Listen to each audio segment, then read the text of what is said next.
زدی؟ چقدرم که توی فشاریم. آخ که چقدر داغون تاروماریم. بشین ببین بابا، خبر نداری ما توی روشنکاری کهنه کاریم. ترقه در کردی واسه ماهایی که واسه چهارشنبه سوی خماری. زدی؟ حالا شخ میخوره فلانی، ما بدجوری عاشق کشت و کاریم. توپ میکنی ابر سیاه رو سرت میاریم و میباریم و میشاریم.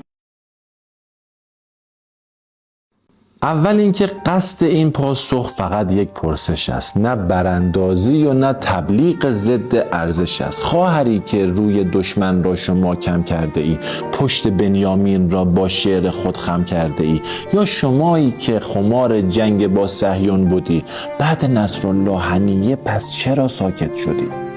یا اسد را که 90% ز مردم رأی داشت، با همان مردم فراری داد و تحریری گذاشت. هرچه نیرو توی خاور داشتیم از بین برد، چون عصای حضرت موسی که چندین مار خورد. بعد آن هم تا که تهدیدی شنیدیم از ترامپ، در به خانه باز و روشن رادیو همراه لامپ، مثل یک فرزند صالح بیدرنگ و پرشتاب پای میز صلح رفته یوز ایران با عقاب.